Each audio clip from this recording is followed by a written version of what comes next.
this construction of the audience, because then we will have to deal with this audience when we talk about debate or propaganda.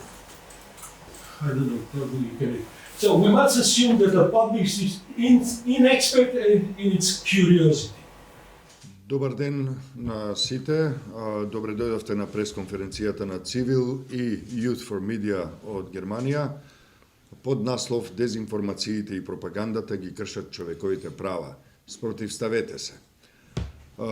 За оние што се онлайн, меѓу онлайн публиката, а се разбира и за присутните во салата овде, би сакал да во името на Цивил и во името на проектот за кој денеска ќе стане збор, да ви заблагодарам за вниманието, за читањето, за големиот интерес кој го побудија содржините кои во текот на изминатава недела беа објавени на медиумската платформа на Цивил, како и на други медиуми, и се разбира да им заблагодарам и на сите оние кои упатија поздрави и изрази на поддршка, исто така за сите оние кои беа расположени да споделат информации со нас, значи продолжува соработката на Цивил со граѓанките и граѓаните и во оној дел што се нарекува пријавување на дезинформации и пропаганда, говор на омраза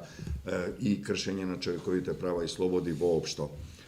Во последните години, а особено во последните 4 години во нашата земја се забележуваат последици, односно хибридни напади кои се придружени со дезинформации и пропаганда и кои се насочени против стабилноста, па и безбедноста на државата. Значи, дезинформациите и пропагандата се опасни и по стабилноста и по безбедноста на една држава, како и по целото општество. И се разбира во поширок контекст и во контекст на воената агресија на Русија против Украина, воените злосторства и геноцидот всушност се бранат токму со дезинформацијата, со дезинформациите и пропагандата. Заради тоа ние работиме веќе со години како организација во земјата, меѓутоа и поврзани со невладини организации, со експерти, со медиуми од регионот и од светот, за да се обидеме некако да им застанеме на патот на дезинформациите и пропагандата. Со мене до мене е доктор Волфганг Ресман, медиумски експерт од Германија, кој беше дел од семинарот. Со нас овие денови во изминатите 7 дена беа и Мкртич Тонојан од Ерменија, кој е мултимедијален уметник кој се ангажира во борбата против пропагандата, дезинформациите и пропагандата со своите уметнички проекти, а се разбира многу важен придонес, голем придонес даде нашата соработничка асистентката од Киевскиот универзитет на факултетот за новинарство во Киев, Тарас Шевченко, кои работеа заедно со македонските новинарки и новинари и се разбира и дел од нашите учесници доаѓаа и од Косово. Значи имаме еден меѓународен семинар во кој имавме учесници од Северна Македонија, од Германија, Украина, Ерменија и Косово, и тоа е еден дел од активностите на Цивил во овој заедно со Youth for Media во овој проект, а тоа е од оваа година па натаму да воспоставиме недела на отпорност на новинарството против дезинформациите и пропагандата, меѓународна недела на отпорност на новинарството против дезинформациите и пропагандата, а сето ова го помогна владата на Северна Рајна-Вестфалија. Тука јас би завршил со овој вовед во кој би сакал да му дадам збор на доктор Волфганг Ресман, кој ќе сподели неколку информации за самиот проект, како и за тоа за работата и на неговата организација, меѓутоа и неговата лична работа и заложба во борбата против дезинформациите и пропагандата. Тој ќе зборува на англиски јазик, а ќе го преведува нашата колешка Наташа Цветковска. Thank you very much, Xavier Derala. Thank you very much, Civil Media, Благодаря много на Civil Media for a great week we have together fighting against disinformation for resilient за journalism работата, що имахме заедно в борба за дезинформации, за отпорно общество. in really turbulent times. Working journalism and working against propaganda, telling the Да truth работиме means, против пропаганда, да кажеме на што која е вистината. for example, double check, have a look at your sources, Дупла проверка, да се проверат изворите на информацијата. and this is also, I think, a very important thing that journalists are not alone. А всушност и што е многу битно е тоа дека новинарите не се сами. There must be solidarity with journalists under pressure. Солидарност од новинарите. As we know, at Belarus at the moment, several journalists are in prison. Белорусија неколку новинари се во затвор, се наоѓаат во затвор. In Russia too, opposition journalists are in prison, and Опозицијските новинари се во затвор.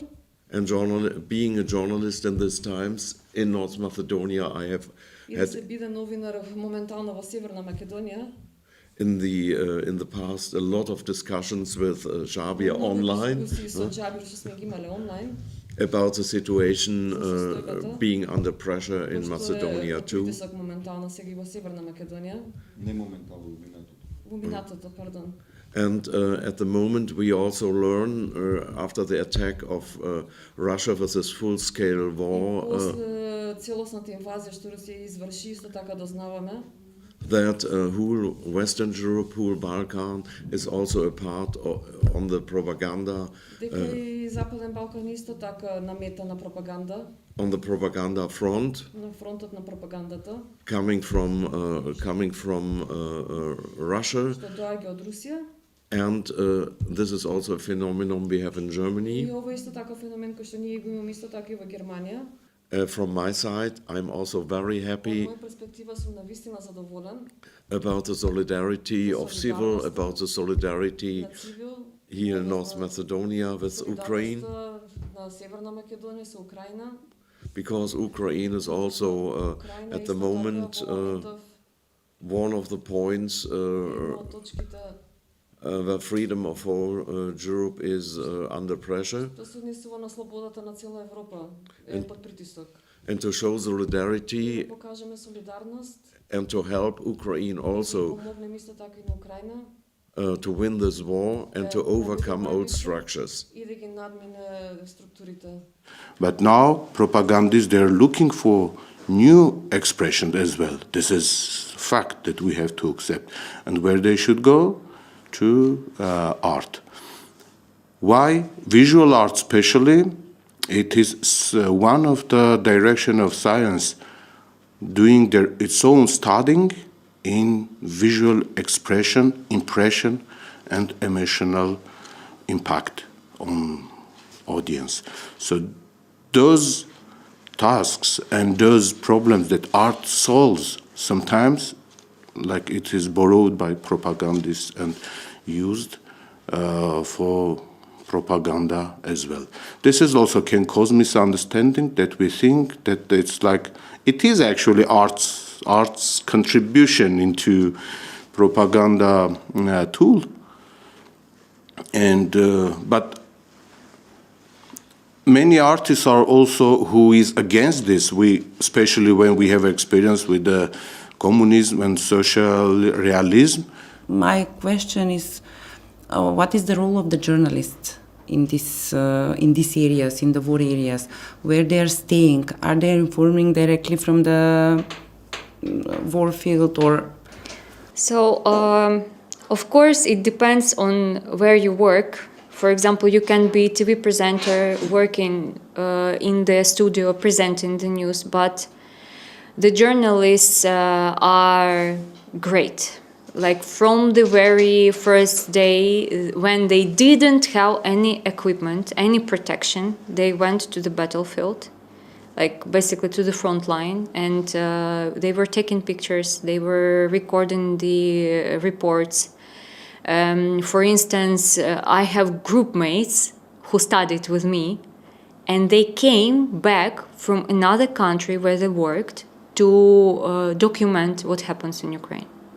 So imagine how people love their country, how journalists, and how good of a journalist you need to be to come to the country which is in war. Ние дозволуваме една ситуација, мислам, низ програмите, да практично, јас и цело време го пишувам тоа, од еден центар се прават вестите. Од еден центар. Ја не знам некоја држава да има така, знаме, можеме и за тоа да зборуваме, една соседна Бугарија, например, меѓутоа барем таму се направени 3 такви центри, од кои се емитува политички различни, тие сите имаат своји банки, своји телевизии, своји вестници. И кај нас што се случува? Вие гледате исти вести, например, сум мерил, некогаш се случува и по 7-8 пати да се појави лидерот на една политичка партија. Со едни исти изјави. Значи, држи пресконференција, прашањата се веројатно и нарачени, и сега на 7 различни теми. И сите 7 различни теми ги покренат во еден телевизиски вестник и секогаш го имате неговиот став. Дали ме свакате? Мислам, тоа е толку грубо кршење на било каква смисла. Па не знам како можеме. Едноставно мислам дека тука нема ни една партија нема вистински однос према сето тоа. Мислам дека кај нас има дел од политички партии што се плашат од медиумите, а има дел кои беставно многу цврсто ги држат во своја преградка и не ги пуштаат. Мислам, тоа се случи, без оглед дали се во опозиција или во опозиција. Така, постоеше некои погрешни политики, ќе ви кажам дека секогаш е пак прашање на некакво си спонзорство или старателство. Јас ќе кажам многу отворено во времето на Социјалдемократскиот сојуз, да речеме порано, постоеше уверување во самиот врв дека доволно да имате една јака, да речеме, телевизија и дека ништо друго не ве интересира. Али пак е тоа направено во смисла да вие имате, ама своја да ја имате и ќе најдете некоја компензација на друг начин да се сето тоа исплати. А не беше битно што пропаѓаа, да речеме, вестници и дека нема, битни се, да речеме, телевизиите. Битно е тоа што ние немаме промена кај овие телевизии што имаат национална фреквенција, бидејќи не најдовме начин да ги казните. Значи, кој е тоа тело прво што ќе ги најдете? Очигледно дека се е скроено така да вие немате тело кое може да казнува, по било кој основ, уствари таа всушност и не кажнува. Што е тоа две редакции или ствари не се 2 емисии. 2 емисии може да се тоа, значи 2 пријави се случува и никаде не е направена анализа што се случило со тие. Никој не направи анализа што се случува со нашите од 2016, да речеме тие 132. Има казнето, нема казнето, добивме само известување кои се тие телевизии кои си ги платија своите казни. Уредно, веројатно тие повеќе нема да ја направат грешка, да речеме, таа нема да плаќат, бидејќи другите не плаќат, зашто тие би плаќале, ме сваќат. А иначе ние гледаме тоа како се компензира. Тоа е јасно, ако телевизија Сител директно ургира да Силекс добие ископна руда во рек Битола, ме сваќате, тоа се виде на оние бомби, така наречени. Значи, вие имате најгрупи концесии кои се прават заради тоа што телевизијата на вистина е многу важна полуга на власта. Може рекол дека е најважна. Некоја партија тоа на вистина го става приоритетно. Каква е состојбата со дезинформациите и пропагандата во нашата земја? Па и статистички и реално гледано се соочуваме со голем број на дезинформации, тоа го говорат и истражувањата, го говорат и фактите. Го гледаме и го следиме секојдневно, меѓутоа она што е многу важно да се направи е да секој човек, секој наш сограѓанин, сограѓанка да стане свесна дека тие постојат околу нас, односно да може да се препознаат. Бидејќи досега многу често кога зборуваме за дезинформациите или за лажните вести, еден дел од популацијата смета дека тоа е нешто страшно, друг дел, за жал, смета дека е нешто со кое што се сака да се замолкне некој, да не се даде право на различно мислење. И мислам дека сме зборувале многу пати, би го повторил тоа тука, дека демистификацијата е многу важна, или во наједноставен превод дека лажните вести убиваат, лажните вести прават измама, лажните вести штетат на секој од нас. Бидејќи креаторите на лажни вести имаат своји цели, да речеме лажна вест дека не постои ковид, например. И сега имаат креаторите своја цел, меѓутоа жртвата паѓа кај граѓаните, кај луѓето кои што поверувале дека не треба да примаат терапија или не треба да се тестираат или не треба да се штитат со оние што се научни мерки од ковид. И смртта настапува кај луѓе, не настапува само кај тие што криваат, така што ова е само еден пример. Можеме да зборуваме за стотици милиони примери. Многу е важно да се разбере дека демистификацијата и вклучувањето на секоја единка во оваа борба, буквално секоја, е единствениот рецепт за успех. Ако продолжиме само дел да зборуваме за ова, друг дел да смета дека тоа е нешто кое што не е битно или кое што воопшто не треба му се дава внимание или дури е лажно, нема да успееме во борбата. Со оглед на тоа дека дезинформациите и пропагандата се дел од нашиот секојдневие и нашиот живот, и вие веќе во вашиот одговор наметнавте некои од можните решенија, сепак еве да прецизираме како да се справиме конкретно преку акција, преку дела со предизвиците кои што ги носат дезинформациите и пропагандата. Па за почеток треба да ја ставиме темата на маса, че на секаде, да не биде во наводници ексклузивна тема на делот, актерите, дел од луѓето кои што зборуваме на оваа тема, туку треба да биде дел од менито на секој оброк. Заради тоа што е многу важна темата и заради тоа што тоа не може да се направи со наметнување. Може да се направи само со диалог, со мотивација, со вклучување на луѓето во процес. Значи, еднаш за секогаш мора да разбереме дека во една земја живеат луѓе кои што размислуваат различно. И тоа е нешто кое што многу често во борбата со лажните вести го забораваме.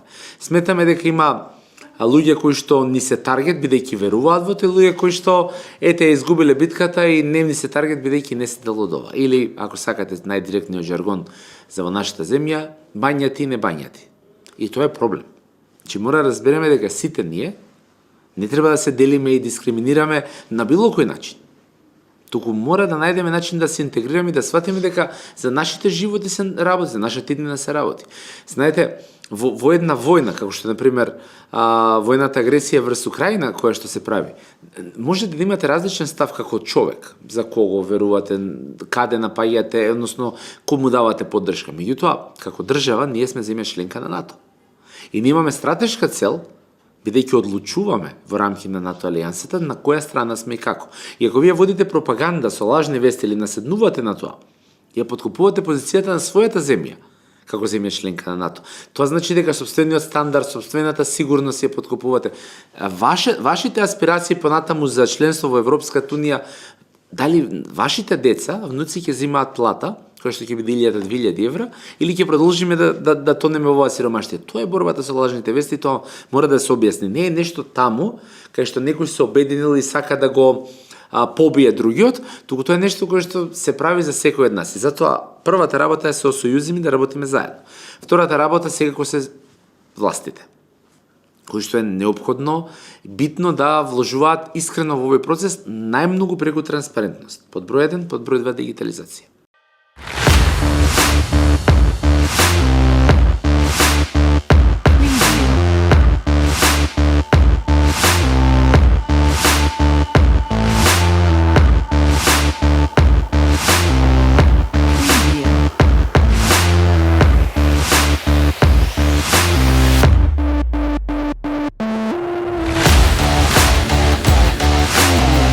Може би поретко се среќаваат во медиумите, меѓутоа она што е опасен тренд е што во медиумите се успеваат да пробијат наративи кои што практично упатуваат на постоење на дезинформации таму, особено кога како извори се јавуваат носители на моќ, функционери, јавни личности, некој кому публиката му верува и така натаму.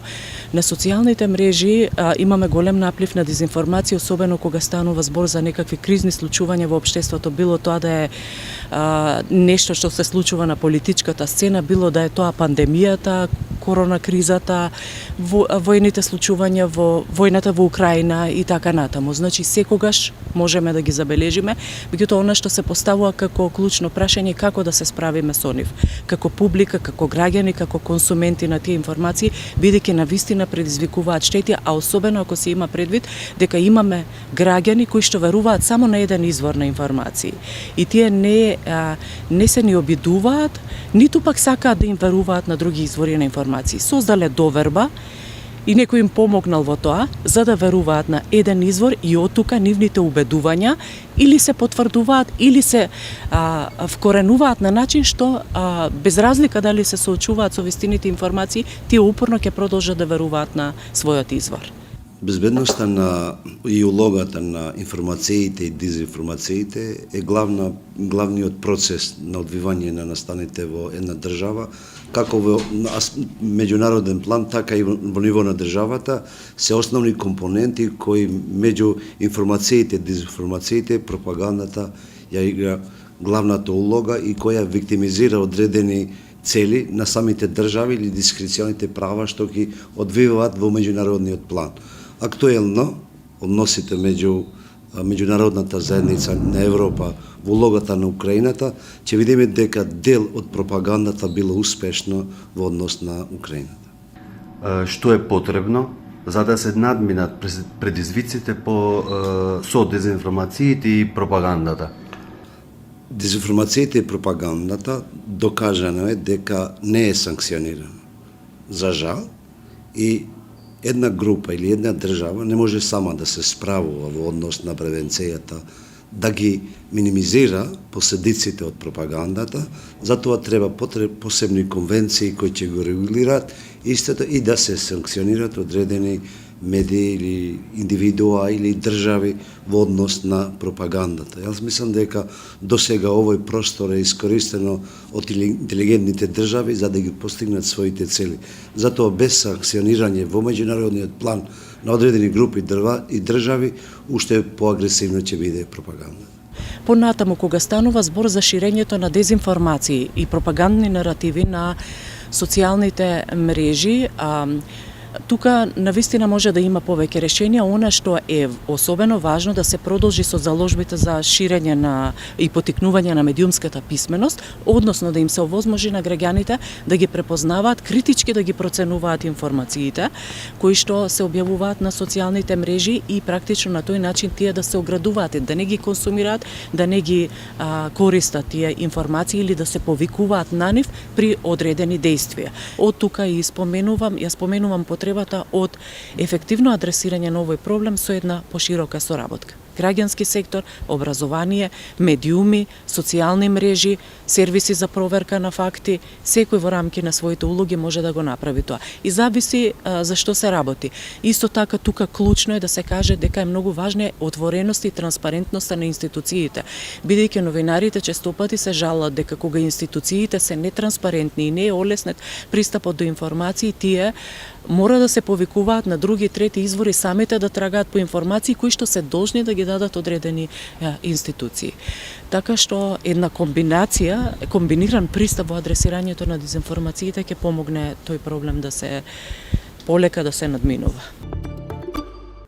Имаме голем наплив, можеме да речеме и експлозија на дезинформации и на пропаганда.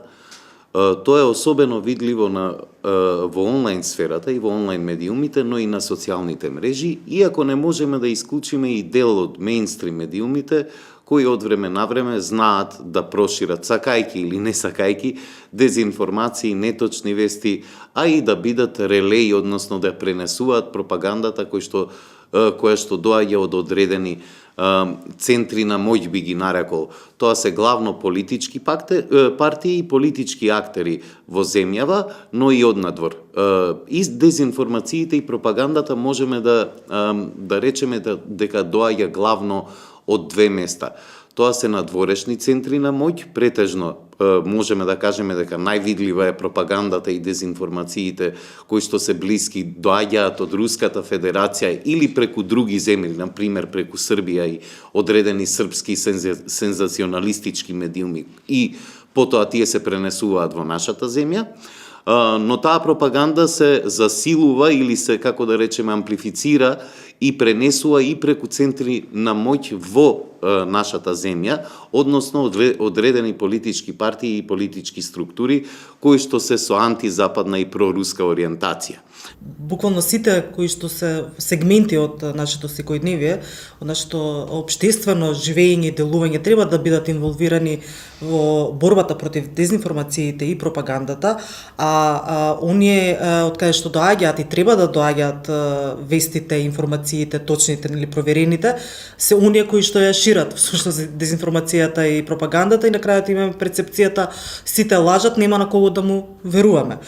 И сме соочени со огромен предизвик како да го надминеме тоа, како да ја вратиме довербата на граѓаните, како да ги убедиме дека не секој збор што ќе излезе од медиумите или од политичарите или од институциите и другите чинители во општеството е вистина, а не дезинформација.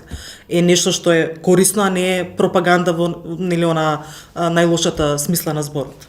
Па ајде да тргнеме од најдолгорочната мерка, односно од нешто што треба да даде резултати на подолг рок, тоа е медиумската писменост. Ние, за жал, како земја сме на најдолните скалила од сите мерења европски, кои што покажуваат дека во земјава има навистина ниско ниво на медиумска писменост. Треба да се забрза процесот на целосно воведување од прво оделение во основно, па се до 4-та година средно, па и на факултетите на медиумската писменост, за децата, младите да бидат свесни и критички да ги восприемат информациите, односно да не веруваат во се што им се сервира. И да ги проверуваат и да дојдат да научат вештини, техники како да дојдат до вистинската информација. Втората работа што треба да се направи, институциите треба да разберат дека ова не е класично време каде што информацијата се движи како во минатото многу поспоро, треба да бидат многу повнимателни, треба да бидат побрзи во реагирањето кон дезинформациите што се однесуваат на работа на институциите, треба да бидат многу потранспарентни во нивната работа, затоа што со транспарентноста може да се намали можноста на влијание на одреден тип на дезинформации. Доколку вистинската информација е веќе објавена, е многу потешко вие да дезинформирате околу некоја појава, околу некое действие на институциите, некоја постапка и така натаму. Па со развивање на социјалните медиуми нарочето, едноставно пропагандата или дезинформациите или фейк ньюс, лажни вести, се едно, тоа му доаѓа, зема се поголем замав. Не само кај нас во нашата земја држава, туку на глобално ниво. Се знае дека е опасноста голема од таква пропаганда, од таков вид на информирање и дека едноставно, знаете што, луѓето отидоа со таа филозофија или психолошки момент кај самиот читател, дали гледач, дали читател, без разлика на социјалните мрежи, од самата психологија. Кога во една војна, која започне на војна, и тука најпрво што ја убиваат? Убиваат, знаете, она старата изрека, вистината се убива тука. Прво што умира, не умира ни оваа страна, ни онаа страна, него прво вистина. И тука веќе има големо тло и големо поле за дезинформации, за пропаганди, лажни и тие работи. Во секој случај, апсолутно, тоа не му носи ништо добро ни на самиот чител, а нормално ни на една страна. Секој таа пропаганда е со намера да се придобие таа другата читателска страна на своја страна да се добие. За време на короната, јас, например, најчесто се користат социјалните мрежи за такви работи и за време на короната меѓу ромската заедница се прошири фама и јас баш како пропаганда, ама саркастична пропаганда, удив дека во Шуторизани нема корона. Тоа цел свет врие од инфицирани, заразени со корона. Мојот текст беше дека во Шутка нема корона. Тоа е како една пропаганда. И сега, во првиот наслов кога ќе го прочиташ, ќе речеш како е можно, стварно, меѓу ромите нема корона. Но, војќе подоле во текстот кога си идеш, се идев на таа варијанта, да кажам, колку се исклучени од општеството ромите. Колку се, да речем, поради нивниот социјален статус, немаат можност да идат да се тестираат, немаат можност да да се мешаат со луѓе, заглавени се там во тоа гето.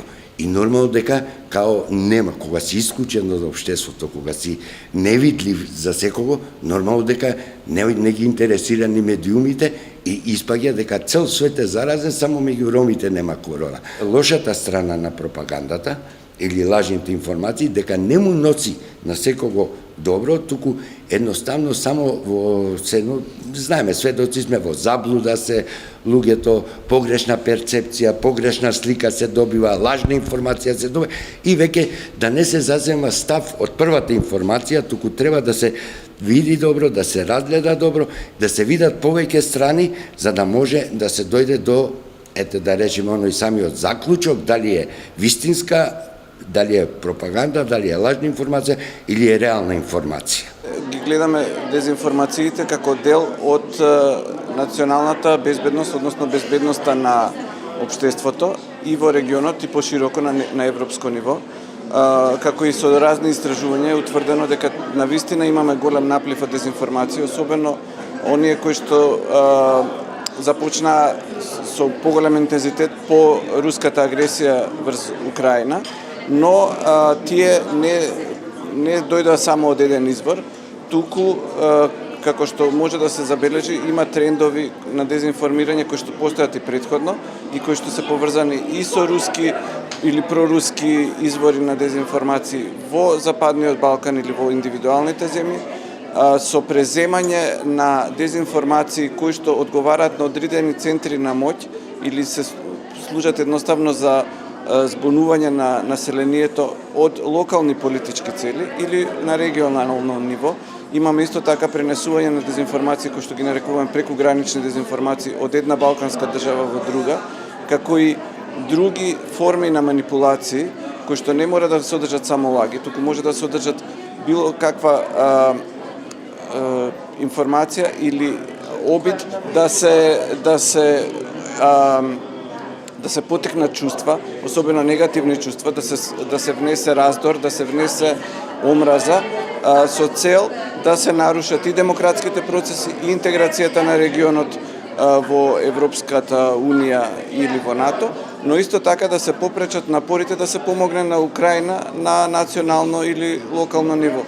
Ние имаме утврдено дека проверката на факти или факт-чекингот не е доволна. Таа е неопходен елемент во еден поширок систем кој што опфаќа развој на професионално новинарство, медиумски плурализам, поттикнување на истражувачко новинарство, афирмација на медиумската писменост, различни пристапи за зголемување на образовното ниво на населението, било за дигитална и медиумска писменост, но и пошироко.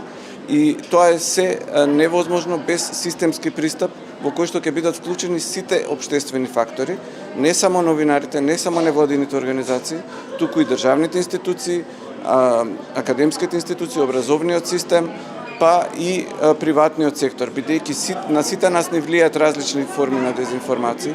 Si e shihni ju gjendjen lidhur me dezinformatën dhe propagandën? Problemi nuk është i ri. Me thënë, dezinformatat ekzistojnë ka më disa vite që shpërndahen dhe depërtojnë për kanale të ndryshme në mediat tona si dhe në rrjetet sociale. Problemi është më i theksuar për shkak të mediave online dhe qasjes së shpejtë në rrjetet sociale. Në këtë mënyrë shumë më lehtë multiplikohen dhe shpërndahen në mënyra më të, si them, qasjen e kanë më të lehtë, por në vend më shumë shohim kur ka problem të shpërndarjes së dezinformatave, kur ka ngjarje të ndryshme më të mëdha, si për shembull referendumet, zgjedhjet, probleme tjera, çështje sociale, atëherë shohim një valë më të fortë të shpërndarjes së dezinformatave, qoftë të krijuara në vend, qoftë të krijuara jashtë vendit. Mendoj që përcillen në Maqedoni, pra qoftë me interes të vetë aktorëve në vend, qoftë me aktorë të jashtëm, cilët vërtet kohëve fundit kemi arritur edhe të krijojmë dëshmi се си një dezinformat me qëllime të këqija, e cila është krijuar nga vendet të jashtme, ka arritur deri në Maqedoni dhe ka shkaktuar polarizim. Qëllimi i dezinformimit në vend, si që kemi pa ne në Fondacionin Metamorfozis, që merremi më gati 12 vite me luftën kundër dezinformatave, është të shkaktoj në destabilizim të vendit dhe krijim të mosbesimit në demokraci.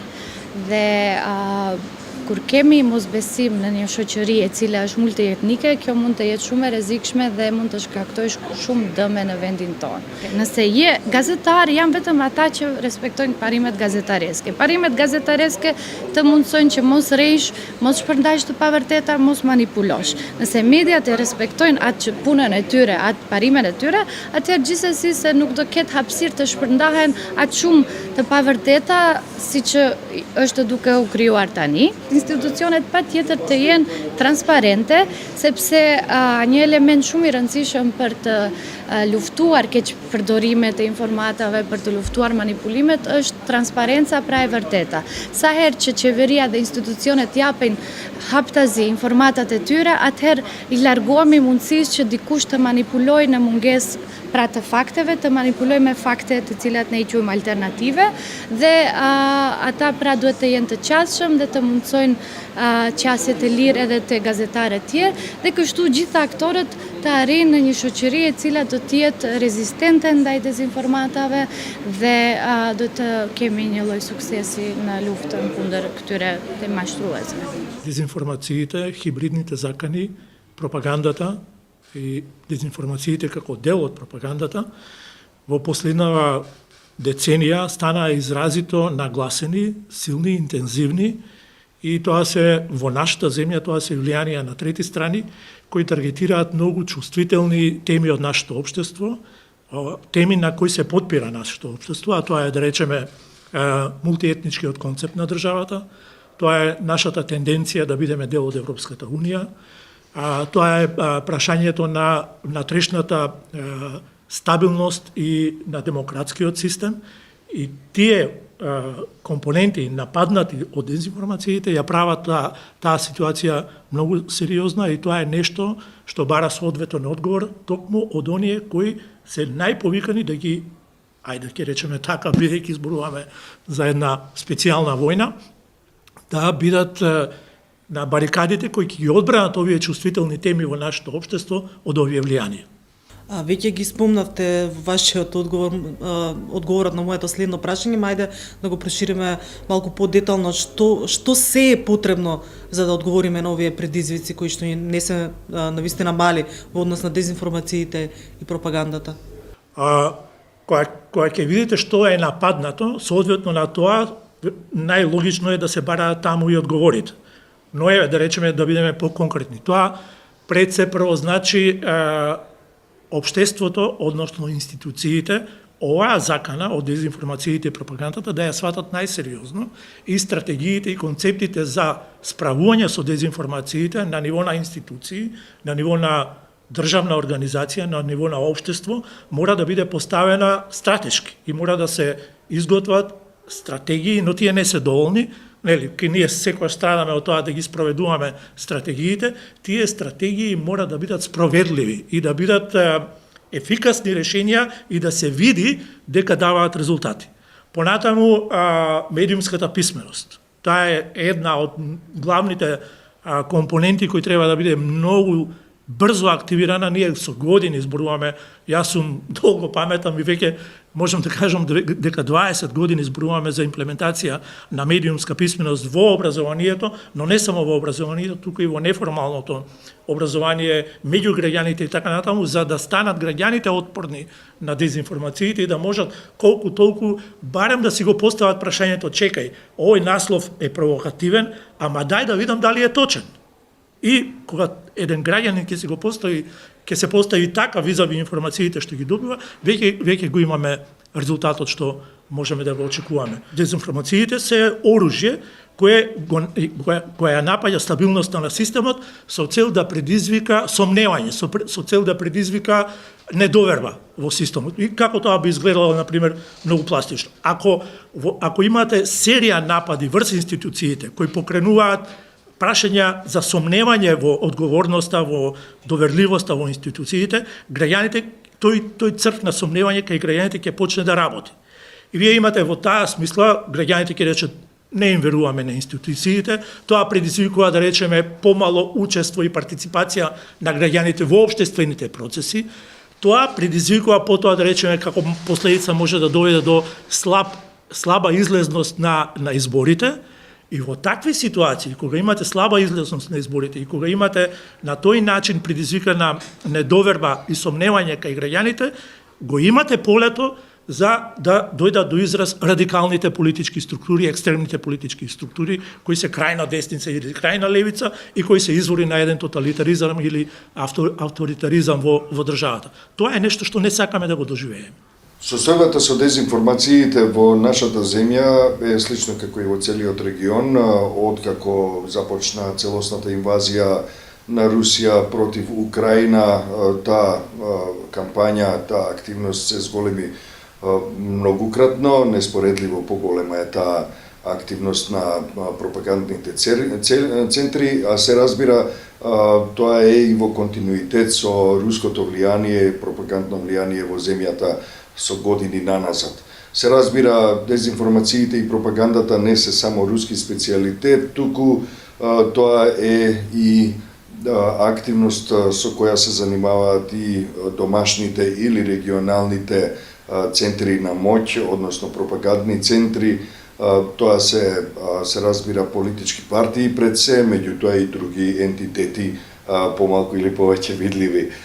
Се разбира дека кога ќе зборуваме за дезинформациите и пропагандата, можеме да зборуваме за повеќе видови на дезинформативни кампањи, повеќе видови на пропаганда, зависно од мотивите, целите кои се поставени во тие центри кои нив ги креираат и ги дистрибуираат. Пред се најголема видливост, освен руската пропаганда, тука е и се разбира националистичката пропаганда, која се служи и најчесто со дезинформативни кампањи, но се разбира и со